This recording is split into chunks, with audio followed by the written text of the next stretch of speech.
اور میرے عزیز دوستوں اور بزرگوں، اسلام میں زکوٰۃ ایک تیسرا رکن ہے۔ دین اسلام میں زکوٰۃ تیسرا رکن ہے، اور قرآن کریم میں 32 مرتبہ نماز کے ساتھ زکوٰۃ کا ذکر ہو۔ قرآن حکیم میں نزول قرآن کا مہینہ ہے، 2 ہجری میں زکوٰۃ کی فرضیت کا حکم آیا۔ 32 مرتبہ قرآن کریم میں نماز کے ساتھ زکوٰۃ کا حکم اللہ سبحانہ و تعالیٰ اپنی کتاب میں، اپنے کلام میں کر رہے ہیں، اور 15 مقامات پر زکوٰۃ کو عمومی صدقے کے معنی میں ہے۔ 15 مقامات پر میرے عزیز دوستوں اور بزرگوں، علماء کرام کی تحریروں سے، ان کی زبان مبارک سے میں نے سنا کہ زکوٰۃ کا مقصد یہ ہے کہ ایک مسلمان کے دل میں اللہ کی محبت اتنی غالب آ جائے کہ وہ دنیاوی دولت کو اللہ کے لیے دے سکے۔ یہ اس کا اصل مقصد ہے کہ ایک مسلمان کے دل میں اللہ کی محبت غالب آ جائے۔ اللہ سبحانہ و تعالی ہم تمام کو توفیق دے کہ ہمارے دلوں میں اللہ کی محبت غالب آ جائے، آمین، تاکہ ہم یہ زکوٰۃ دے سکیں۔ اور میرے عزیز دوستوں اور بزرگوں، امام غزالی رحمۃ اللہ علیہ اپنی کتاب منہاج العابدین یا مقاصد القلوب میں لکھتے ہیں کہ اللہ سبحانہ و تعالیٰ نے جب ایمان کو پیدا کیا تو ایمان نے اللہ سے کہا کہ اللہ مجھے قوت دے۔ امام غزالی لکھتے ہیں کہ جب اللہ سبحانہ و تعالیٰ نے ایمان کو پیدا کیا تو ایمان نے کہا یا اللہ مجھے طاقت دے، تو اللہ نے اس کو اچھے اخلاق اور سخاوت دیا، طاقت دی ایمان کو، اچھے اخلاق اور سخاوت۔ اور جب اللہ نے کفر کو پیدا کیا تو کفر نے کہا یا اللہ مجھے بھی طاقت دے، تو اللہ سبحانہ و تعالیٰ نے اس کو بخیل بنایا، بد اخلاق بنایا۔ تو جس کے اخلاق اچھے ہیں، جو بخیل نہیں ہے، وہ زکوٰۃ دے گا۔ یہ علماء کرام نے تحریر میں اپنے لکھا اور میں نے ان کی زبان مبارک سے سنا۔ وہیں پر قرآن کریم میں ہم کو یہ بتایا گیا کہ زکوٰۃ صرف امت محمدیہ پر فرض نہیں کی گئی۔ جو زکوٰۃ دے سکتے ہیں ان پر فرض ہے، جو زکوٰۃ نہیں دے سکتے الگ بات ہے۔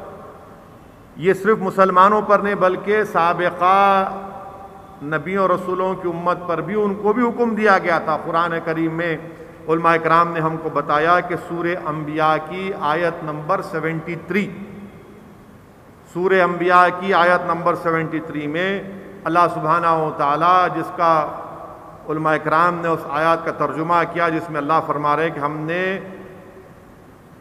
نیکی وحی کی ان کی طرف کہ نیکی کرو، نماز کو قائم کرو اور زکوٰۃ دو۔ اور اس آیات میں اللہ سبحانہ و تعالی حضرت موسیٰ علیہ السلام، حضرت ابراہیم علیہ السلام، حضرت لوط علیہ السلام، حضرت یعقوب علیہ السلام، حضرت یحییٰ علیہ السلام کا بھی ذکر کر یہ علماء کرام نے تحریر کیا۔ دوسرا قرآن کریم کی سورہ بقرہ کی آیت نمبر 261، جس میں اللہ سبحانہ و تعالی انفاق فی سبیل اللہ کے فائدے بتا رہے ہیں۔ اللہ سبحانہ و تعالی انفاق فی سبیل اللہ کے فائدے بتا رہے ہیں، اور یہ اللہ قرآن میں بتا رہا ہے کہ جو اللہ کی راہ میں خرچہ کرتے ان کے مال میں اور اضافہ ہوگا۔ اور تیسرا جگہ پر علماء کرام نے تحریر کیا اس کے سورہ بقرہ کی آیت نمبر 2، سورہ روم میں آیت نمبر 39 میں، اس میں اللہ سبحانہ و تعالی علماء کرام اس کا ترجمہ یہ کہیں کہ سورہ روم میں کہ جو تم زکوٰۃ ادا کرتے ہو جس سے اللہ کی رضا چاہتے ہو، ایسے لوگ اپنے مال کو بڑھانے والے ہیں۔ اگر آپ اللہ کی رضا کے لیے زکوٰۃ دیتے ہیں تو آپ کے مال میں اضافہ ہوگا۔ سورہ روم میں، سورہ بقرہ میں اللہ خوشخبری دے رہا ہے دولت مندوں کو، تو بخیل مت بنو، بخیل مت بنو، نکالو یہ دولت اللہ کی دی ہوئی ہے، تم نے کمائے اپنے، اللہ تم کو دیا ہے، اس کو نکالو، غریبوں کو دو۔ تم دو گے تو تمہاری دولت کی حفاظت ہوگی، تمہاری دولت بڑھے گی اور اللہ کی رضا ملے گی۔ ہم لوگ زندگیاں گزار دیتے ہیں اللہ کی رضا پانے کے لیے. قرآن میں اللہ بول رہا ہے زکوٰۃ نکالو.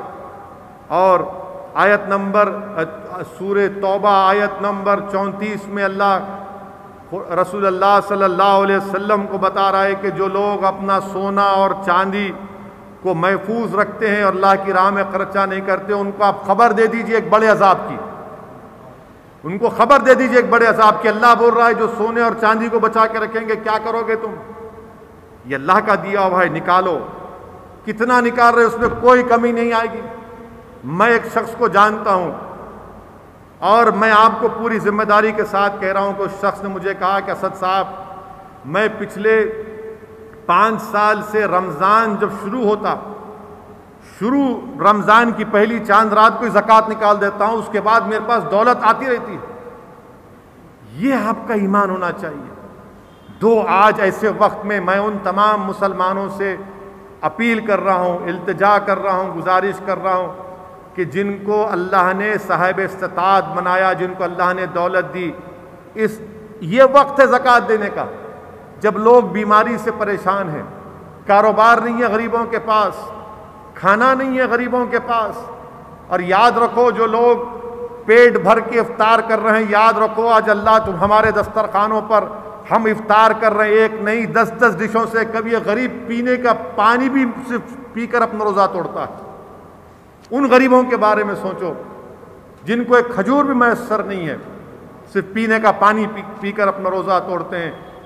ان غریبوں کو لاکھوں سلام جو اللہ سے اتنی محبت کرتے ہیں، اور ہم کو اللہ نے اتنا دیا، ہم کچھ نہیں کر رہے. آپ اندازہ لگائیے کہ دسترخوانوں پر ایک نہیں کئی لوازمات ہیں. شکر ادا کریے، الحمدللہ بہت اچھی بات ہے، مگر وہ غریب کا بھی حق بنتا ہے. آپ کے محلے کے مسجد کے امام صاحب کو دیکھیے، موزم صاحب کو دیکھیے، بیچارہ محلے کی کچھ آ گئی کھا گیا، ورنہ بعض وقت تو سحری بھی نہیں ملتی ان کو. اور کیوں نہیں بیچارے سحری؟ ارے کرفیو ہے نا میرے دوست، کرفیو ضرور ہے، مگر کسی غریب کو کھانا اگر آپ نہیں پہنچا سک رہے، اس بات پر میں اس بات کو مانتا نہیں. تو زکوٰۃ اپنی نکالیے. اور ساتھ ہی ساتھ میں آپ کو علماء کرام نے لکھا، علماء کرام نے بتایا، حضرت عبداللہ ابن مسعود رضی اللہ تعالیٰ عنہ سے روایت ہے کہ اللہ کے رسول صلی اللہ علیہ وسلم نے فرمایا کہ جس نے نماز پڑھی اور زکوٰۃ نہیں نکالا، اللہ کے رسول صلی اللہ علیہ وسلم نے فرمایا کہ تمہاری نماز قبول نہیں کی جائے گی. جس نے نماز پڑھی اور زکوٰۃ نہیں نکالا، تمہاری نماز نہیں قبول کی جائے گی. یہ رسول اللہ صلی اللہ علیہ وسلم کا ارشاد مبارک ہے. اگر کوئی یہ حماقت کر رہا ہے، اللہ تو دیکھ رہا ہے. یاد رکھو اللہ تو دیکھ رہا ہے. اس میں چوری مت کرو، اس میں بخیل مت بنو، آپ نکالیے. اور ساتھ ہی ساتھ وہیں پر حدیث شریف میں یہ بھی آیا کہ اللہ کے غصے کو کیا چیز ٹھنڈا کر سکتی ہے؟ صدقہ. اور بیماروں کو شفا کیسے مل سکتی ہے؟ اگر کوئی بیمار ہے صدقہ کرو. میں جانتا ہوں ایک شخص کو، جب ان کے والد کو ہارٹ اٹیک ہوا اور ان کی طبیعت اچانک خراب ہو گئی، میں جو کہہ رہا ہوں اس کی گارنٹی سچی بات ہے. وہ شخص رات کے وقت میں ڈاکٹر کو فون کیے، ایمبولینس آ رہی ہے، باپ کی طبیعت ان کی اوپر نیچے ہو رہی تھی. اس کو سمجھ میں نہیں آیا اس بیٹے کو. جب اپنے گھر میں دیکھا کہ ایک بلی دوڑ رہی ہے تو کچھ نہیں سمجھا، تو فوراً گھر سے دودھ نکالا اور لا کر ایک کٹوری میں اس بلی کے سامنے رکھا. وہ بلی جب دودھ ختم کی، وہ شخص اوپر گیا تو ان کے والد کی طبیعت میں بہتری آ گئی تھی. میرے عزیز دوستوں اور بزرگوں، اسی لیے رسول اللہ صلی اللہ علیہ وسلم نے فرمایا کہ بیماروں کی شفا صدقہ سے ہوتی ہے. اگر آپ کے کوئی بیمار ہیں کووڈ سے، صدقہ کرو. جس کے پاس دولت ہے آپ کرو، کچھ کمی ہونے والی نہیں ہے. ہو سکتا ہے کہ اللہ سبحانہ و تعالیٰ انشاءاللہ اپنی شان کریمی اور شان رحیمی کے تحت ان کو شفا دے دے. وہیں پر میرے عزیز دوستوں اور بزرگوں، ابو داؤد شریف کی حدیث ہے کہ اللہ کے رسول صلی اللہ علیہ وسلم کے پاس ایک خاتون آئی، ان کے ساتھ ایک بچی تھی. اس بچی کے ہاتھ میں سونے کا کنگن تھا. اللہ کے رسول صلی اللہ علیہ وسلم نے ارشاد فرمایا کہ کیا تم نے اس سونے کے کنگن کی زکوٰۃ دی؟ تو اس خاتون نے کہا نہیں دی. تو اللہ کے رسول صلی اللہ علیہ وسلم نے فرمایا کیا تم چاہتی ہو کہ اللہ سبحانہ و تعالیٰ حساب کتاب کے دن تم کو جہنم کا کنگن پہنا دے؟ میرے عزیز دوستوں، میری عزت دار ماں اور بہنوں، جس کو اللہ نے زیور دیا، سونا چاندی دیا، زکوٰۃ نکالیے، جہنم کے کنگن خدا نہ خواستہ کہیں ہمارے گلوں میں، ہمارے ہاتھ میں ہماری اولاد کے نہ پڑ جائے، اس لیے زکوٰۃ نکالیے۔ وہیں پر میرے عزیز دوستوں اور بزرگوں، بخاری شریف کی حدیث ہے، حدیث نمبر 1403، حدیث نمبر 1403، جس میں جو لوگ دنیا میں زکوٰۃ نہیں نکال رہے، رسول اللہ صلی اللہ علیہ وسلم ارشاد فرما رہے ہیں کہ قیامت کے دن وہ مال ان کے لیے ایک زہریلا سانپ بن جائے گا، اور اس شخص کے آنکھوں میں 2 نشان لگائے جائیں گے، اور وہ مال ایک زہریلا سانپ اس انسان کے گلے میں رہے گا اور اس کے جبڑوں کو جکڑ کر کہے گا کہ دیکھ یہ تیرا خزانہ ہے جو تو حقداروں کو نہیں دیا تھا۔ میرے عزیز دوستوں اور بزرگوں، اسی لیے میری آپ سے گزارش ہے کہ اس ماہ مبارک میں جو دولت مند مسلمان ہیں، جن کو زکوٰۃ دینا فرض ہے، میری آپ سے گزارش ہے کہ اس کووڈ کے ماحول میں آپ کو اپنی زکوٰۃ بھی نکالنا ہے انشاءاللہ تعالی، اور آپ کو صدقہ بھی کرنا ہے۔ اسی لیے کہ ابو داؤد شریف کی حدیث ہے کہ اگر کوئی مسلمان ایک شخص کو جس کے پاس پہننے کو کپڑے نہیں ہے اس کو کپڑے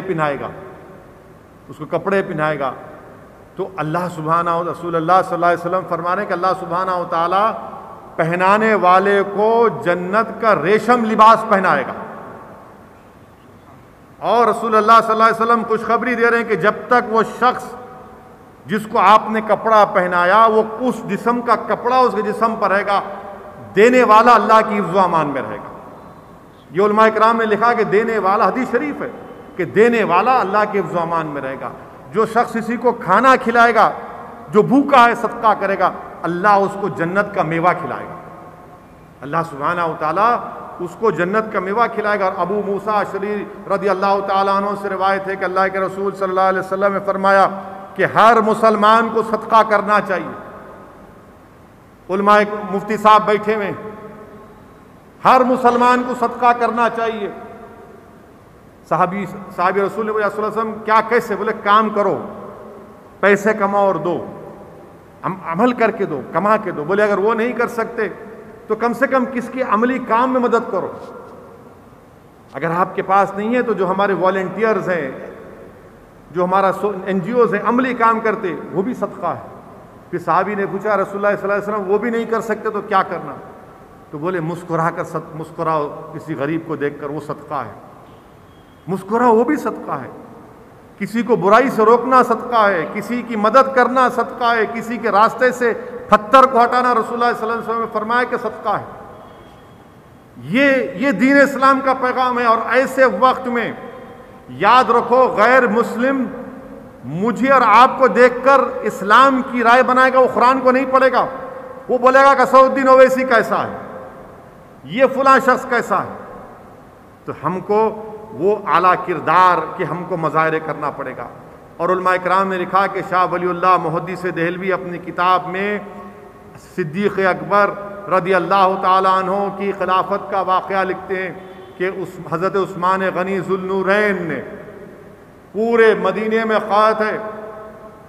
حضرت عثمان غنی کا تجارت کا قافلہ آتا ہے، پورا تجارت کا مال اس میں، اور پورے تاجر جمع ہو کر حضرت عثمان غنی ذو النورین سے پوچھتے ہیں کہ آپ بولی لگاؤ، آپ کے اس مال کی قیمت 10 دینار۔